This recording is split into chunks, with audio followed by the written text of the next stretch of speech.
Peace and light, family. I hope that you are well. So I was watching a video with Diddy and Ray Dalio, who is his mentor. And if you don't know anything about Ray Dalio, he's a successful author, entrepreneur, and he is a billionaire. And if you don't know anything about Diddy, Diddy is a music mogul. He's also almost a billionaire, and he's a very successful person.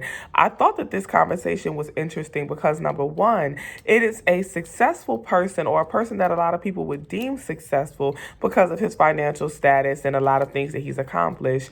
And he is sitting down and seeking advice from someone who may be in a better position than he is, whether that is financially, accomplishment wise, spiritually, wisdom wise, in some way. And I thought it was so beautiful to see Diddy humble himself enough to go on camera and sit down and seek advice, and also admit his faults and his shortcomings with the goal of learning. So I learned a lot of lessons, but I'm going to shorten them to 3 overall major lessons that I learned from watching that video. Let's get started. Lesson number 1. Radically open-minded. Diddy starts the conversation by asking him, what do you mean when you say be radically open-minded? And Ray breaks it down in steps. So step 1 to becoming radically open-minded is that you start with having a sound, valid opinion. Your opinion needs to be fact-based. It needs to be well thought out. It needs to be something that you have pondered in your mind, and you know for sure, this is what I feel, this is what I believe. That is a radical opinion. So you start out with an opinion, right? Once you have your opinion, you have to be open-minded to hearing the opinions of others. So you have your opinion, but you're open-minded to hearing other people's opinion. But he points out that you're not just listening and taking in any old opinion. You only take in the opinions from the best around you. And this is important because throughout the entire 20-something minute interview, he continues to bring up the value of keeping the best around you, right? But I'll talk about that soon. So to be radically open-minded, you have an opinion, and then you listen to the opinions of the best around you. Once you listen to those opinions, what makes you radically open-minded is that you discuss those opinions. You challenge them with your own thought and your own opinion. But then you are open to changing your opinion. If you discuss those opinions and you challenge those opinions and they come back solid, sound, and valid, you may need to be open to changing your opinion. So what makes a person radically open-minded is having an opinion, but still being open to changing their opinions by listening to, adhering to, and maybe potentially discussing and challenging the opinions of the best around them. That is what it means to be radically open-minded. I think this opinion is so valuable because it touches on the point that no one is perfect. No one man knows all things. We all need to be open to growing, learning, and understanding. And the only way that we can do that is by listening to others. Listen to the wisdom and the knowledge that other people give. And that is exactly what Diddy is doing in this video. He has his opinions, he has his views, but he's sitting down and listening to the opinion of someone that he may consider the best around him. Be radically open-minded. Number 2, surround yourself with the best. So Ray, throughout the entire video, keeps coming back to this point of the value of surrounding yourself with the best.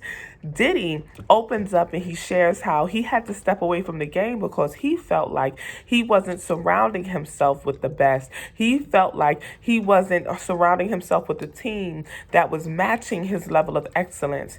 And Ray said, listen, you have to surround yourself with the best. So what does that mean? 2 things. When you surround yourself with the best, you are surrounding yourself with people who either A, are just as good as you, B, are better than you, or C, they can do something or are good at something that you maybe can't do or are not good at.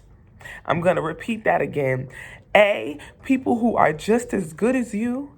B, people who are better than you. Or C, people who can do something or are good at something that you maybe can't do yourself or you are not good at. That is how you surround yourself with the best.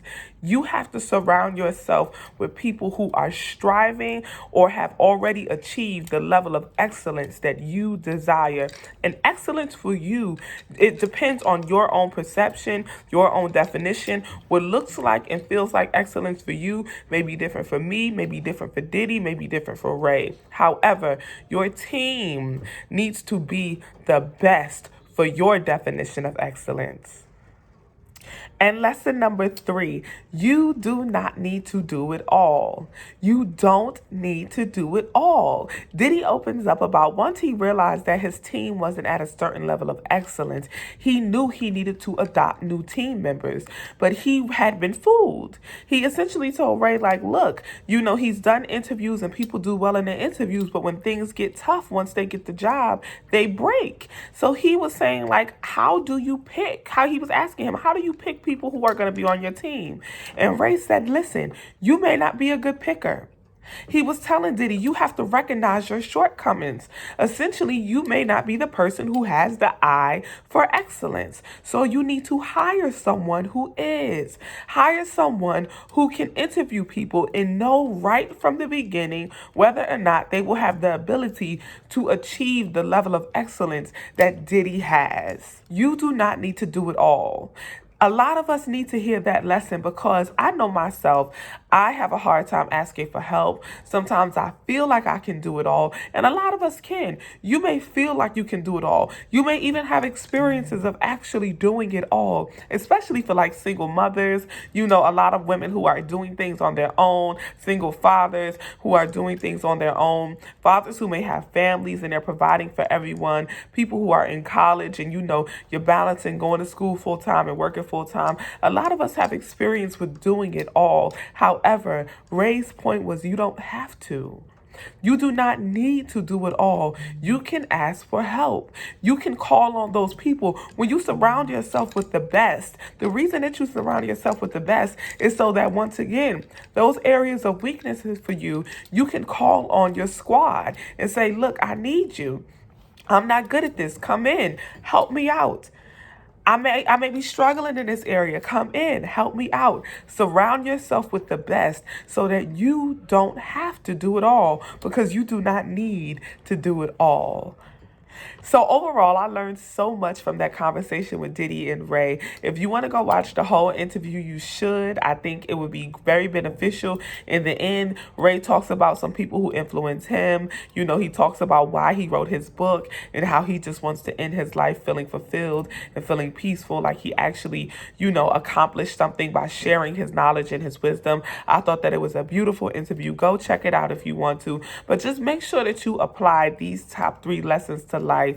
The importance of being radically open-minded, being sure to surround yourself with the best, and realizing that you do not need to do it all. It will save us a lot of energy. It will grow us a lot, and it will help us reach that level of success that he talks about in his book. Much love.